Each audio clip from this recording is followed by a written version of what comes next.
In order for a culture to maintain itself for more than 25 years, there must be a fertility rate of 2.11 children per family. With anything less, the culture will decline. Historically, no culture has ever reversed a 1.9 fertility rate. A rate of 1.3, impossible to reverse, because it would take 80 to 100 years to correct itself. And there is no economic model that can sustain a culture during that time. In other words, if two sets of parents each have one child, there are half as many children as parents. If those children have one child, then there are 1/4 as many grandchildren as grandparents. If only 1 million babies are born in 2006, it's hard to have 2 million adults enter the workforce in 2026. As the population shrinks, so does the culture. As of 2007, the fertility rate in France was 1.8, England 1.6, Greece 1.3, Germany 1.3, Italy 1.2, Spain 1.1. Across the entire European Union of 31 countries, the fertility is a mere 1.38. Historical research tells us these numbers are impossible to reverse. In a matter of years, Europe as we know it will cease to exist. Yet the population of Europe is not declining. Why? Immigration. Islamic immigration. Of all population growth in Europe since 1990, 90% has been Islamic immigration. France, 1.8 children per family. Muslims, 8.1. In southern France, traditionally one of the most populated church regions in the world, there are now more mosques than churches. 30% of children ages 20 and younger are Islamic. In the larger cities, such as Nice, Marseille, and Paris, that number has grown to 45%. By 2027, 1 in 5 Frenchmen will be Muslim. In just 39 years, France will be an Islamic republic. In the last 30 years, the Muslim population of Great Britain rose from 82,000 to 2.5 million, a 30-fold increase. There are over 1,000 mosques, many of them former churches. In the Netherlands, 50% of all newborns are Muslim. And in only 15 years, half of the population of the Netherlands will be Muslim. In Russia, there are over 23 million Muslims. That's 1 out of 5 Russians. 40% of the entire Russian army will be Islamic in just a few short years. Currently in Belgium, 25% of the population and 50% of all newborns are Muslim. The government of Belgium has stated 1/3 of all European children will be born to Muslim families by 2025, just 17 years away. The German government, the first to talk about this publicly, recently released a statement saying, "The fall in the German population can no longer be stopped. Its downward spiral is no longer reversible. It will be a Muslim state by the year 2050. Muammar al-Gaddafi of Libya said, "There are signs that Allah will grant victory to Islam in Europe, without swords, without guns, without conquest. We don't need terrorists. We don't need homicide bombers. The 50+ million Muslims in Europe would turn it into a Muslim continent within a few decades." There are currently 52 million Muslims in Europe. The German government said that number is expected to double in the next 20 years to 104 million. Close Closer to home, the numbers tell a similar story. Right now, Canada's fertility rate is 1.6, nearly a full point below what is required to sustain a culture. And Islam is now the fastest growing religion. Between 2001 and 2006, Canada's population increased by 1.6 million, 1.2 of those immigration. In the United States, the current fertility rate of American citizens is 1.6. With the influx of the Latino nations, the rate increases to 2.11, the bare minimum required to sustain a culture. In 1970, there were 100,000 Muslims in America. Today, there are over 9 million. The world is changing. It's time to wake up. 3 years ago, a meeting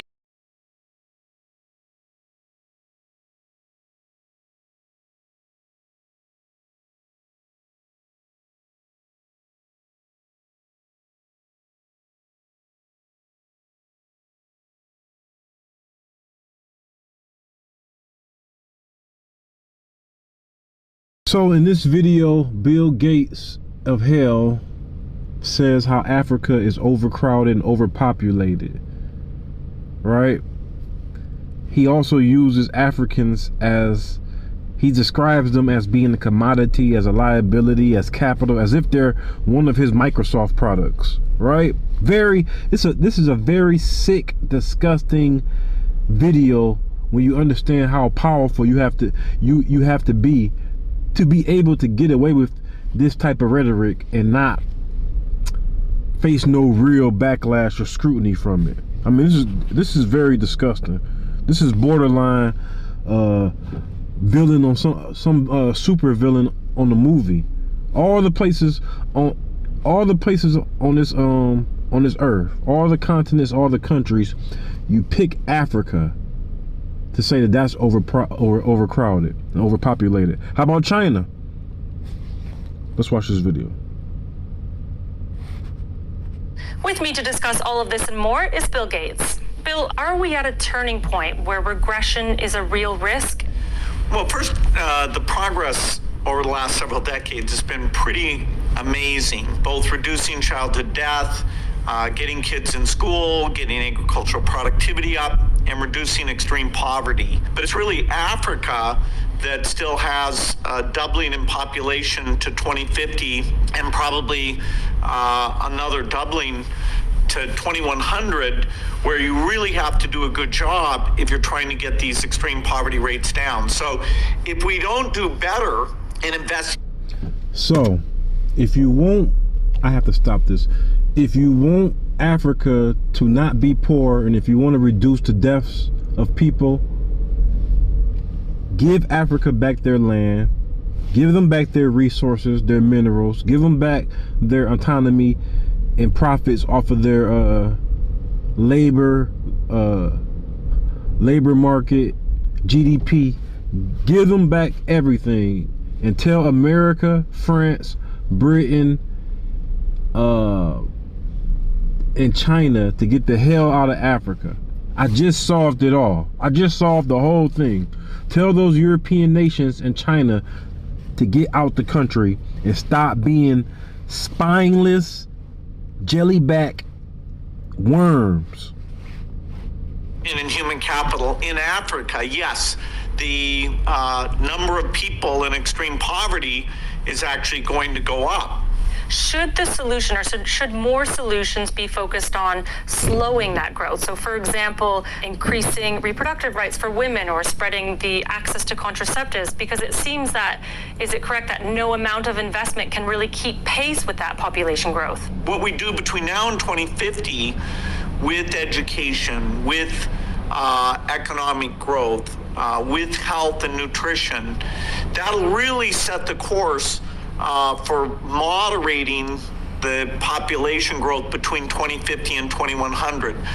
But it's really a virtuous cycle, letting women have reproductive health tools that they want, educating girls, raising agricultural productivity, getting these malnutrition interventions on a much greater scale than we have today. Those are the things you would want to do anyway.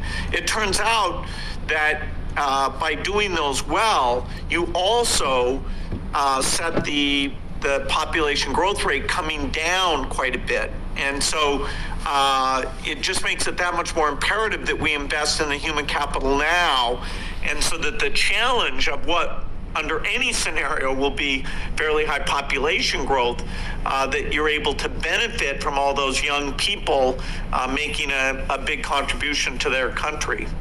So is the fact that Africa has such a high proportion of youth population, and within the context of this predicted growth, is that something that you think is a sort of optimistic statistic? I mean, is it a good thing that there's an opportunity here to sort of harness the power of those young people?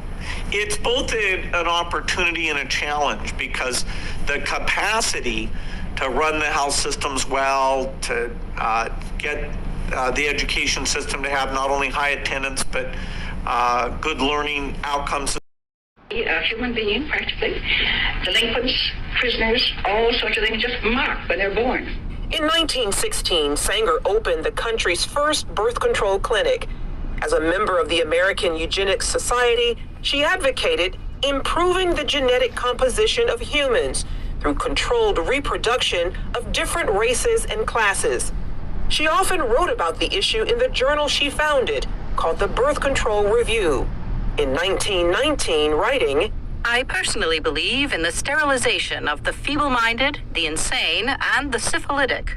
The most urgent problem today is how to limit and discourage the over-fertility of the mentally and physically defective. Many point to a 1923 New York Times interview as proof of Sanger's racist motives, in which she referred to people as weeds, saying, It means the release and cultivation of the better racial elements in our society, and the gradual suppression, elimination, and eventual extirpation of defective stocks, those human weeds which threaten the blooming of the finest flowers of American civilization. Hayden Ludwig, an investigative researcher, has extensively studied Sanger's life and writings. She talked about the need for race betterment through controlling these weeds, basically undesirable people. In 1939, after opening another clinic in Harlem, the birth control activist launched the Negro Project, an initiative supported by Black leaders, such as civil rights activist W.E.B. Du Bois. Critics claim the program used the pretense of better health and family planning for poor Blacks in the South as an attempt to limit the Black race. Ludwig says some on the left grapple with Sanger's past and how to interpret her legacy. They know when she writes about human weeds, they know that it's repulsive. They know it's disgusting. The left will never abandon Margaret Sanger, because if they do, she's the foundation of so many of their views. Sanger once shared her vision for a preferred race at a women's branch of the Ku Klux Klan, writing in her autobiography, Always, to me, any aroused group was a good group. Despite those views, liberals praise Sanger's work while ignoring her history. I admire Margaret Sanger enormously. Her courage, her tenacity, her vision. I am really in awe of her. Ryan in America. WSJ's special writer Betsy McKay joins us now to discuss. Thanks for being here, Betsy. Thanks for having me. As you point out in your piece, this trend is shocking for an economically advanced country like the United States. What is driving the uptick in deaths? Well, this is a really interesting study, and it follows on some work done about a year and a half ago by the same two economists at Princeton, which found that mortality was rising among middle-aged Americans. So then they set out to figure out a couple of things. One, how widespread was that problem? And secondly, what might be driving it? So what they found in their new paper is that mortality is rising not just for middle-aged Americans, but for Americans between 25 and 64 years of age. And what's driving that really is our rises in mortality in people who have a high school education or less, so working class Americans. For people with a college degree, mortality is still declining. So to have, mortality rise in a developed nation is very, very unusual. And we've, our mortality rates have been declining for decades. Right. They posit a hypothesis which is really interesting. They examined a ton of data, economic data, health data, from national sources, and what they believe is going on is that the types of jobs available to working class Americans have changed since the 70s. They're less stable, more minimum wage jobs, less opportunity for advancement, and at the same time there are a lot of social trends, decline in marriage, more cohabitation, more children born out of wedlock, more social isolation, families aren't stable. Right, and so you touched on education and also the workforce. These deaths of despair, especially with the opioid crisis we've seen in America, they believe are leading more white adults to die younger. Is that correct? That's correct. And they do point out that these trends were, underway before the opioid epidemic took off. I mean, opioids were really introduced in the 90s, and the epidemic has kind of taken off in the 2000s, whereas changes were starting to occur, before the mid-90s. But the opioid epidemic has definitely accelerated it. And then on top of that, you have alcohol-related liver diseases, and you have suicide. Suicide and opioids are often tied. It's hard to tell sometimes whether a drug overdose was intentional or accidental. Right. Well, it's also interesting because these studies always look at race, and here the researchers found that blacks and Hispanics face many of the same income struggles as the white working class, yet they've experienced a decline in mortality rates. So how do you make sense of that? Yeah, well, so that's the puzzle for everyone. What they say is that for whites, for working class whites, times were better earlier. So in other words, there was an expectation, more of an expectation of life improving. Whereas for blacks and Hispanics, they've been moving up, certainly, some parts of those populations, and there wasn't the they believe there just wasn't the expectation that with every generation you're going to live better than your parents. They also, think what needs to be explored is they posit the idea that anti-poverty programs have been of more benefit to blacks, whereas whites might not have been able to benefit from them. Their, salaries might have been high enough so that they don't qualify. Last but not least, one of the biggest stories today is the healthcare vote. We could be seeing some major changes for federal entitlement programs like Medicaid. Do you foresee those changes impacting mortality rates? Would that play a role in these trends? Well, it really remains to see exactly.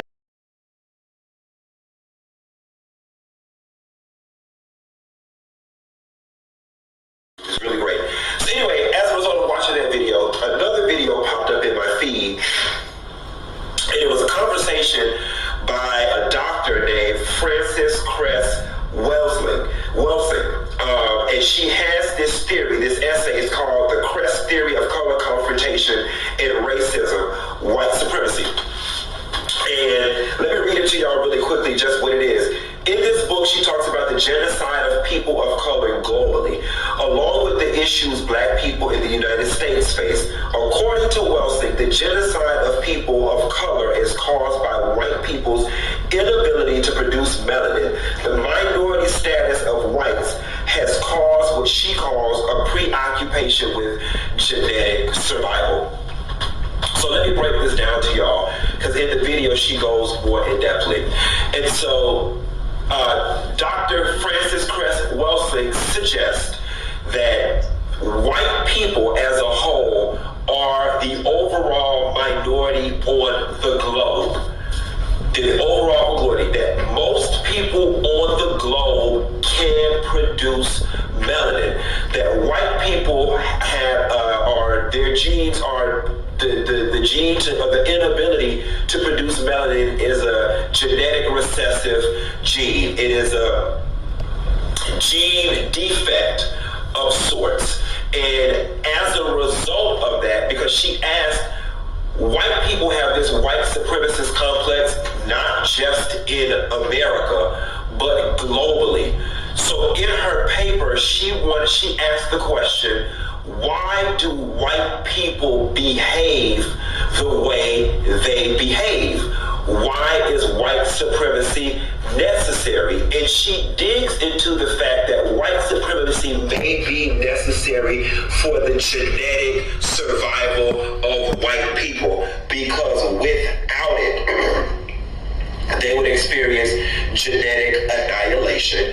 And she says that the biggest target to annihilating them genetically, and the person who has the largest ability to produce other specimens with the ability to produce melanin, is the black man. And that is why so many of their attacks globally are launched towards the black man and people of color.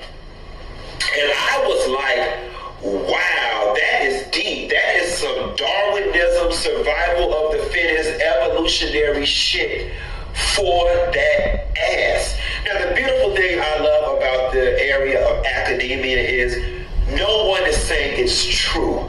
It's a theory, but it creates a great piece of conversation, because in all actuality, while most power structures, most structures that dominate the world globally are that of white people, so we tend to think that they're, just this dominant species of people, they are actually the genetic minority on the globe.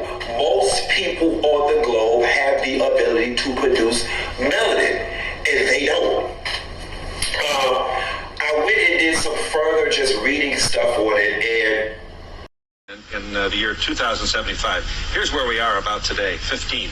So we're not having babies. So whites are not having babies, and there is the concern about white genetic annihilation. In other words, I look at, this is Dr. Martin Luther King's birthday holiday, and people will say, well, here's a man who talked about love.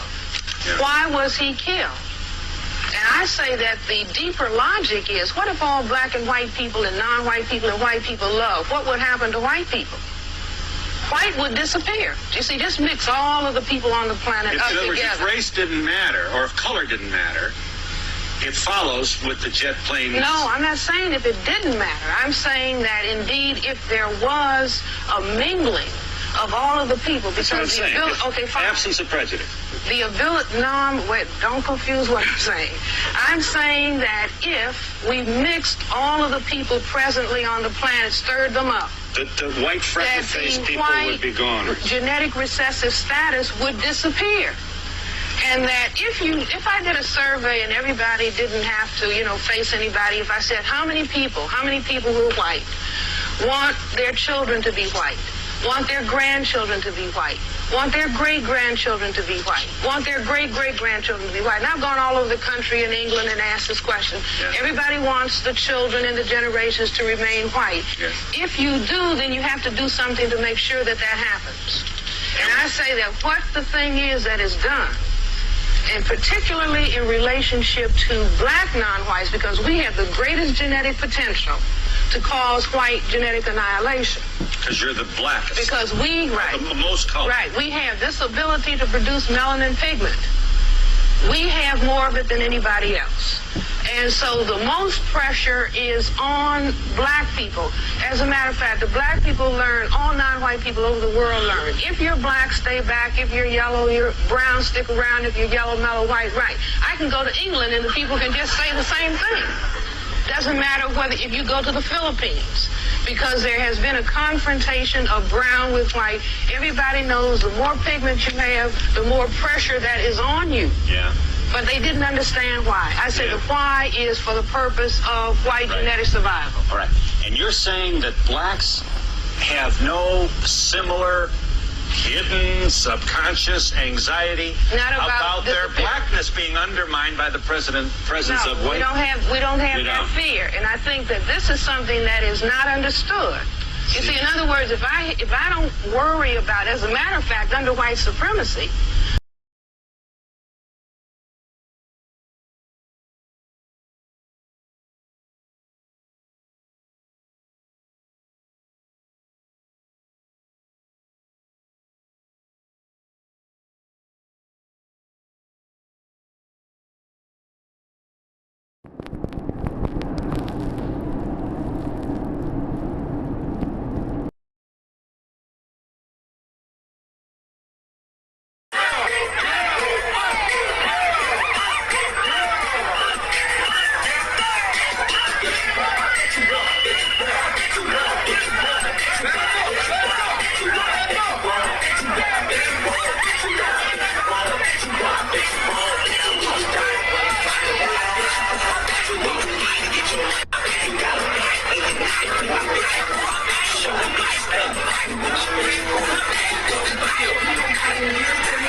You are a virus. You destroy the world. Everything beautiful, you poison. You drag us from our homes, you rape our daughters, murder our sons. You crack our spines and do all you can to break our will. You stab us. Then you put the knife in our hand and tell us it's our fault. And if you don't do it yourself, you stand by, close your eyes, and pretend there's nothing wrong. And then you pray to your God to silence our screams so that you can enjoy the happiness that we built for you with our blood. But it's not your fault. It's the only way you know how to be. And the only thing that will change anything is if another virus comes along and does to you what you do to us. And I hope that happens very soon.